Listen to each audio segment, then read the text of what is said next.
Happy mother's day.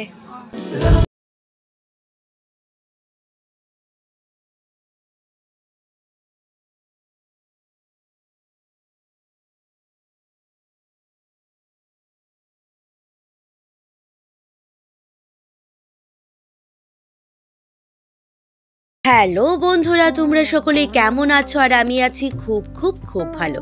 তোমাদের সকলকে স্বাগত জানাই আমার আরও একটি নতুন সুন্দর ব্লগে। অনেক দিন পর কিন্তু তোমাদের সাথে এসে হাজির হলাম। প্রায় অনেক দিন বলতে পারো। হঠাৎ আমি কেন এতগুলো দিন ব্লগ দিতে পারিনি বা কোথায় ছিলাম, কি করছিলাম, সব শেয়ার করব আমার এই ব্লগটার মাধ্যমে। পাশাপাশি আরও অনেকগুলো ব্লগ আসবে, সব কিছুতে আমি শেয়ার করব। সকাল সকাল ঘুম থেকে উঠে 12ই মে আমি কিন্তু রওনা দিয়ে দিই বাড়ি থেকে। সঙ্গে ছিল আমার অনেকগুলো ট্রলি, মানে অনেক ব্যাগ পত্র নিয়ে বের হয়েছিলাম। কেন এতগুলো ট্রলি আর ব্যাগ ছিল আমার সাথে, আর আমি গাড়ি করেই বা কোথায় যাচ্ছিলাম, তো সব শেয়ার করব। তার আগে বলি, সকাল সকাল কিন্তু গুড মর্নিং করে আমার সঙ্গে প্রথমেই দেখা হয় আমার সোনা বাবার। ওকে কিন্তু ও প্রতিদিন মনে করো অনেকটা লেটে ঘুম থেকে উঠে সকালে, যেহেতু রাতে ঘুমোতে একটু দেরি করে বেবি, তো তার জন্য সেদিন আমরা যেহেতু আমরা বাড়ি থেকে বের হচ্ছি, তার জন্য আমাদেরকে গুড মর্নিং বলার জন্য সেও কিন্তু অনেক তাড়াতাড়ি ঘুম থেকে উঠে পড়ে। তারপর তোমরা দেখতেই পেলে আমরা এসে ওয়েট করছিলাম, সেখানে মামা এসেছিল, মামাও উঠে গেল। তো আমি, ভাই, মা, বাবা আর মামা, আমরা 5 জন কিন্তু রওনা দিয়ে দিই সোজা এয়ারপোর্টের উদ্দেশ্যে। তো ভালোই লাগছিল বেশ মাদার্স ডেটা। তো আমরা কিভাবে পালন করব সবটাই তোমরা দেখতে পারবে। কথা বলতে বলতে সোজা চলে আসলাম এয়ারপোর্ট আগরতলা। আমাদের যে রয়েছে এয়ারপোর্ট, সেই এয়ারপোর্টের ভেতরটা ভীষণ সুন্দর। এখন যেহেতু নতুন করে সমগ্রটা করেছে, তো সেখানে নাম থেকে শুরু করে প্রত্যেকটা জিনিসই কিন্তু চেঞ্জ করা হয়েছে। এটার নাম দেওয়া হয়েছে মহারাজা বীর বিক্রম এয়ারপোর্ট। আর পাশাপাশি যে ভেতরে অ্যাম্বিয়েন্সটা আগের পুরনো আর এখন নতুনের যে এয়ারপোর্টটা রয়েছে সমগ্রটাই চেঞ্জ রয়েছে। যাই হোক, আমরা কিন্তু ধীরে ধীরে ভেতরে প্রবেশ করছি, আর সাথে তোমাদের সাথেও কিছু ভিডিও ব্লগের মাধ্যমে শেয়ার করছি। তো দেখতে ভীষণই ভালো লাগছিল। আর ঘুম থেকে উঠি সকাল একদম 6টা কি 7টা নাগাদ বের হয়ে পড়ি আমরা, রেডি হয়ে যাই। 8টার দিকে বের হয়েছিলাম বাড়ি থেকে। আমরা প্রায় 8:30 আমরা আমাদের বাড়ি থেকে কিন্তু রওনা দিই এয়ারপোর্টের উদ্দেশ্যে। এখানে আস্তে আস্তে প্রায় 9টা বেজে যায়। তারপর আমরা যেহেতু 11টার দিকে আমাদের ফ্লাইট ছিল, তো তার আগে একটু আগে আসতেই লাগে, জানো তোমরা। তো এখানে এসে পৌঁছে গেলাম। বাবার মা, তাদের প্রত্যেকেরই কিন্তু আমাদের ধীরে ধীরে যত এগোচ্ছে ততই ভালো লাগছিল। তো চলো এবার নামার পালা। নেমে কি হলো, প্রত্যেকের খিদে লেগে গেল। যেহেতু তোমাদেরকে বলেছিলাম যে আমরা অনেক সকালে ঘুম থেকে উঠে বের হয়েছিলাম, তার জন্য আমরা কিন্তু কেউই ব্রেকফাস্ট করিনি। তো তারপর আমরা এখানে এসে খেয়েছিলাম আলু পরোটা আর সবজি বাবা কিনে এনেছিল, সেটাই খাচ্ছিলাম সবাই মিলে দাঁড়িয়ে সেখানে। তো এখানে কিন্তু আবার এড হয়েছে আমাদের সাথে মেশু, মাসি আর রাহুল। তো আমরা একসঙ্গে 8 জন কিন্তু রওনা দিয়ে দিই কলকাতার উদ্দেশ্যে। এবার সোজা ভেতরে প্রবেশ করার সঙ্গে সঙ্গেই তোমরা এখানে দেখতে পারবে যে ত্রিপুরার যে ঐতিহ্য রয়েছে বাঁশবেত, তার শিল্প অনেক কিছু রয়েছে। তারপর সোজা ব্যাগের যে আমাদের বোর্ডিং পাস সমগ্র কিছু করি। তারপর এক এক করে এখান থেকে সোজা আমাদের ডেস্টিনেশনে যাওয়ার পালা। তো এটা আমার লাগেজ, তোমরা হয়তো বা দেখে চিনতেই পারবে। তারপর আমরা সোজা এখান থেকে সোজা চলে যাই মেইন ডেস্টিনেশনের উদ্দেশ্যে। তো এবার আমরা যাচ্ছি সেখানে। তার আগে বলে রাখি, মাদার্স ডেটা তোমরা কিভাবে পালন করেছো আমাকে জানিও তো। আর মাদার্স ডে বলে কিছু হয় না, আমিও জানি, কিন্তু তাও তো একটা হয়। Happy mother's day. Happy mother's day. কি গো, এটা তো তোমার মাদার্স ডে সারপ্রাইজ। কেমন লাগলো কো? খুব ভালো লাগছে। ও মা গো, খাইছে। তোমরা দেখতেই পেলে এখানে যে মাদার্স ডে সারপ্রাইজটা কেমন করে দিলাম। তো আমি তো এই ছোটোভাবে দেওয়ার চেষ্টা করেছি। তো তোমরা কি করে দিয়েছো মাদার্স ডে সারপ্রাইজ, বা তোমরা সেদিন মাদের জন্য কেমন কি করেছো, যদি করে থাকো কিছু জানিও। আমি কিন্তু তেমন কিছু কোনো বছরই করি না, এবার একটু চেষ্টা করেছি। তো যাই হোক, আমরা সবাই এখানে ওয়েট করছিলাম, আমাদের ফ্লাইটের টাইম এখনও হয়নি। তার আগে আমি কিছু ছবি, ভিডিও আর রিলস বানিয়েছিলাম সেখানে। তো এগুলো দেখতে হলে অবশ্যই আমার ফেসবুক আর ইনস্টাগ্রামে তোমাদের কিন্তু ভিজিট করতে লাগবে। অবশ্যই আমার ইনস্টাগ্রামের নাম বলাকা দাশগুপ্ত, আর আমার ফেসবুকের নাম কিন্তু বলাকা দাশগুপ্ত দিয়ে তোমরা পাবে। পাশাপাশি আমার যদি ফেসবুক পেজে তোমরা দেখতে পারো আমার ব্লগটা, তো সেখানে আমাকে ফলো করে দিও। আর যদি এটা তোমরা আমার ইউটিউব থেকে দেখে থাকো তাহলে অবশ্যই কিন্তু আমাকে সাবস্ক্রাইব, লাইক, শেয়ার, কমেন্ট করতে ভুলো না। তো চলো কথা বলতে বলতে সোজা চলে যাচ্ছে, এবার আমাদের টাইমিং হয়ে গেল সেখানে যাওয়ার জন্য। তো এবার মা, আমি, মাসি, মেশো মানে প্রত্যেকে আমরা 8 জনেই কিন্তু ধীরে ধীরে পৌঁছাচ্ছি। তার আগে নিয়ে নিচ্ছি ভিডিও আর কিছু ফটো। তো এখানে দেখাচ্ছি নিচের যে এম্বিয়েন্সটা রয়েছে সেটাও ভীষণ সুন্দর রয়েছে। এখন কিন্তু আগরতলা এয়ারপোর্টও একদম যে ইন্টারন্যাশনাল এয়ারপোর্ট বাইরে থাকে, আমাদেরও এটা ইন্টারন্যাশনাল, তো এগুলোর মতোই হয়ে যাচ্ছে ধীরে ধীরে, মানে ভীষণ সুন্দর হয়ে গেছে।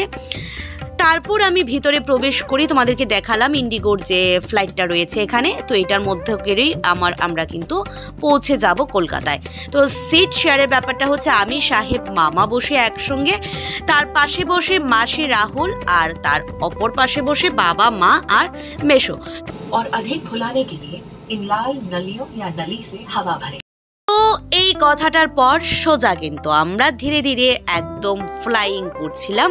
তো সেই জায়গাটা বেশ ভালো লাগছিল। আর দুপুর টাইম ছিল, নিচের সব জায়গাগুলো দেখা যাচ্ছিল, ছোট ছোট বাড়িঘর, গাছপালা, পরিবেশ মনে হচ্ছিল অনেক অনেক গাছ দেখা যাচ্ছে, তাই না? আবার এখানে অনেক অনেক বিল্ডিং দেখা যাচ্ছে। আমার মনে হয় বেশি বেশি গাছ থাকাটাই দরকার, এত এত বিল্ডিংয়ে কোনো প্রয়োজনই নেই। তো যাই হোক, প্রত্যেকের মতামত আলাদা। আর এই যে আমরা একদমই আকাশে ফ্লাই করছি। আচ্ছা, কথায় আছে না যে ডানা ছাড়া ওরা অসম্ভব, পাখিরাই একমাত্র উঠতে পারে। যদি আমরা চেষ্টা করি প্রত্যেকে কিন্তু একবার করে উঠতে পারি। তো এবারের মতো কিন্তু ওরাটা হয়ে গেল, তাই কি না? তো তোমরা কারা কারা এভাবে উঠতে পেরেছো আর কার কার উঠতে ইচ্ছে রয়েছে জানিও তো কমেন্টে। তো দুপুরে যদি তোমরা কোথাও যাও ফ্লাইটে করে, তোমরা জানোই যে আকাশের যে এই জিনিসটা দেখতে ভীষণ ভালো লাগে, যে মেঘের মধ্যে করে, মানে মেঘের মাঝখানে তুমি যেতে পারবে, মানে কতই না ফিলিংসটা, মানে অ্যাজ এ গুড হিসেবে তোমার কাছে ফিলিংস লাগবে। যাই হোক, এতটা টাইম লাগছিল আর আমি এখানে একটু নাটক করছিলাম, যেটা আমার প্রত্যেকটা ভ্লগে ভিডিওতে তোমরা দেখতে পারো। মামা এখানে গান ভিডিও শুনছিল, আর এখানে সাহেব ভালো করে উইন্ডো সিট দিয়ে বাইরের যে দৃশ্যটা সেটা উপভোগ করছিল। এটা প্রত্যেকে উপভোগ করে। কথা বলতে বলতে আমরা ফাইনালি কিন্তু ল্যান্ড করে পড়ি আমরা কলকাতায়। তো কলকাতা আসা মাত্রই কিন্তু এই যে আনন্দের একটা ব্যাপার রয়েছে সেটা লাগছিল। তারপর আমরা ধীরে ধীরে সেখান থেকে বের হয়ে পড়ি। তারপর এবার আমাদের ব্যাগ নেওয়ার পালা। এবার আমি, মা সবাই মিলে যাই ব্যাগগুলো নেওয়ার জন্য। আমাদের যে ট্রলিগুলো ছিল সেখানে ট্রলি নিয়ে সোজা বের হয়ে পড়বো এবার এখান থেকে। এখানে কিন্তু মামু নিয়ে নিচ্ছিল ট্রলি। এই যে ইয়েলো কালারের টি শার্ট পরা, এটা হচ্ছে আমার বড় মামুর, সঙ্গে ছিল ভাই, 2 ভাই, রাহুল, সাহেব আর মাসি, মেশো, বাবা, মা, আমরা প্রত্যেকে। তো চলো এবার মেইন এয়ারপোর্ট থেকে সিটিতে যাওয়া যেতে পারে, তার জন্য আমরা ধীরে ধীরে প্রত্যেকে ট্রলি নিয়ে বের হয়ে পড়ি।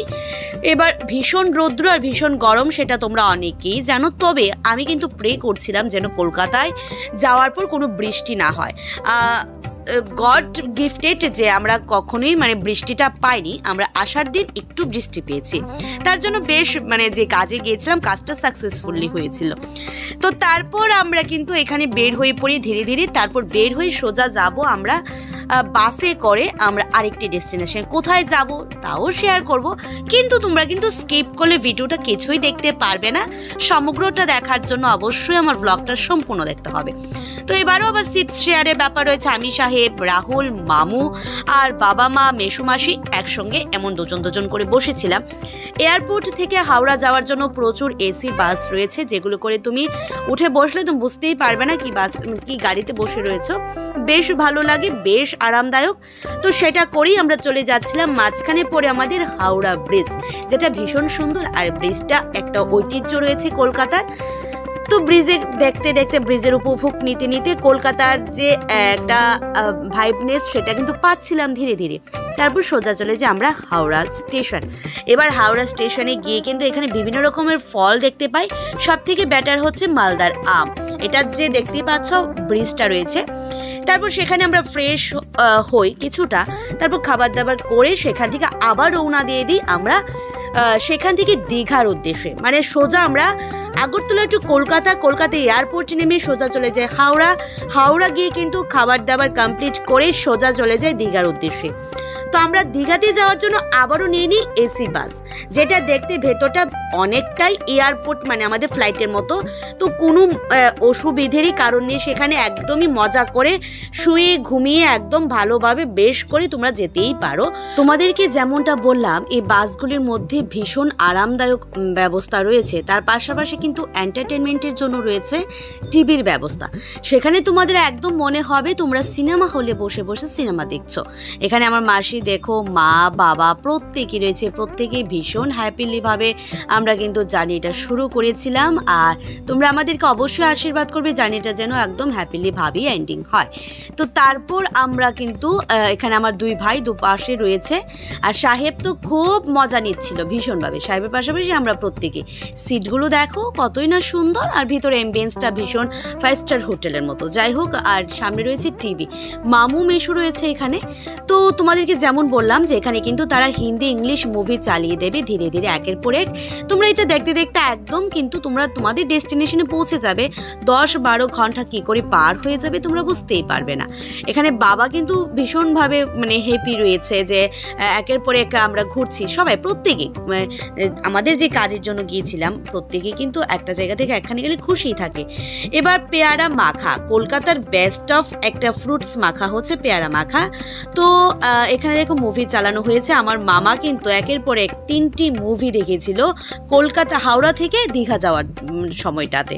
এখানে সাহেব ঘুমিয়ে পড়ে, তোমাদেরকে আগেই বলেছিলাম ঘুমানোর ব্যবস্থা রয়েছে, সিটগুলো কিন্তু একদম সেখানে সুইং করা যায়, যেখানে তুমি ঘুমাতে পারবে।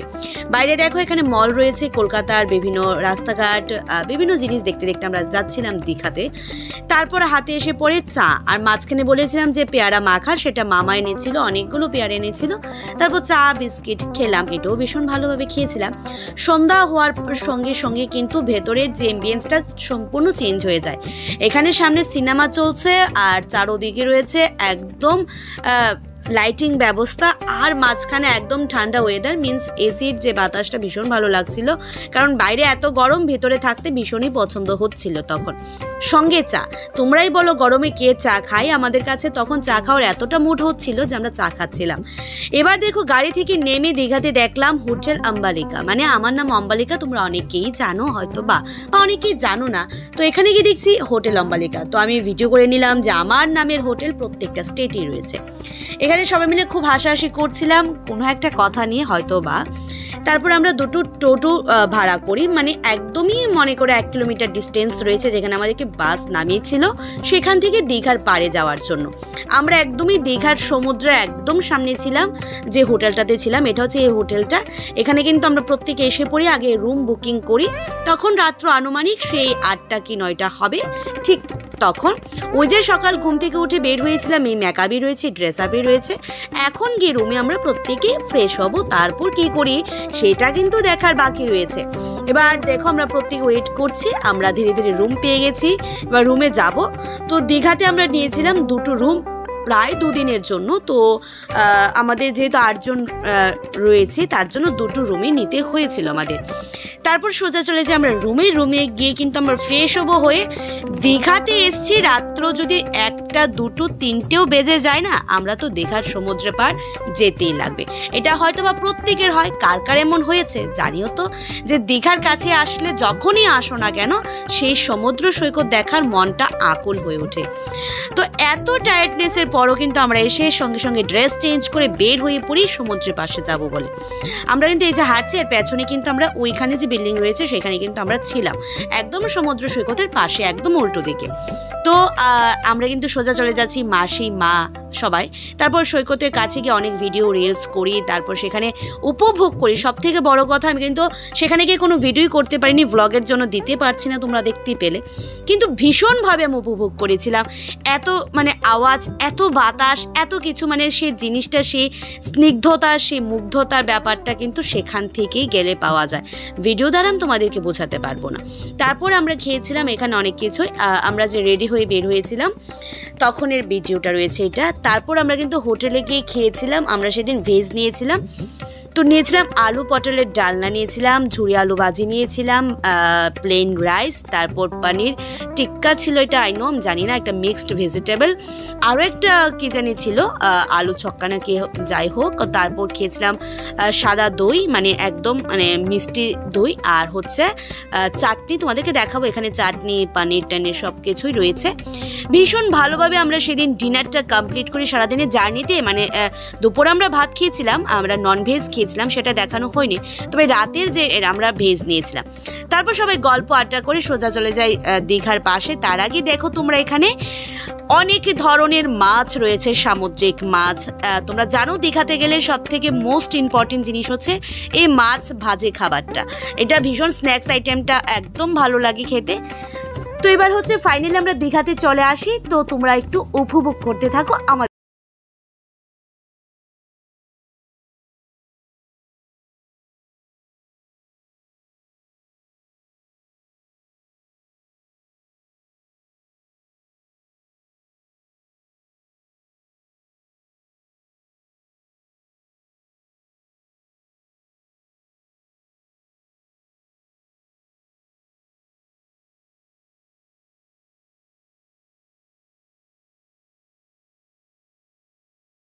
সমুদ্রের স্নিগ্ধ বাতাস সঙ্গে এই যে জলের ঢেউয়ের যে আওয়াজটা, তা যে ভীষণ উপভোগ করেছিলাম ভীষণভাবে।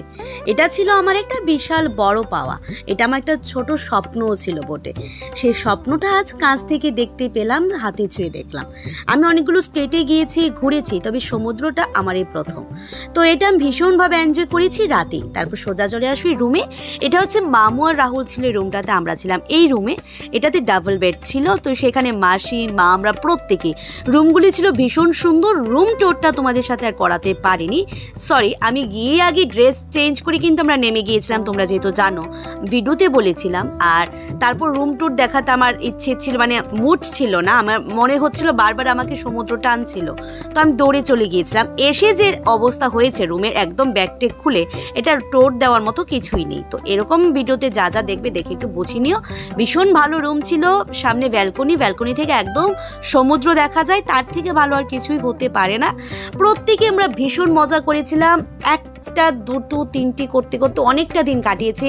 কোথায় কোথায় গেছি, আরও ভালো ভালো জায়গায় গেছি, সব আসবে একের পর এক। ব্লগটা ভালো লেগে থাকলে অবশ্যই লাইক কমেন্ট শেয়ার করে দিও। আজকের মতো এটুকুই, কেমন লাগলো অবশ্যই জানিও, আর তোমাদের যে ভালো লেগে থাকে কমেন্টে কিন্তু জানাতে ভুলো না। তাহলে দেখতে থাকো বাকিটা।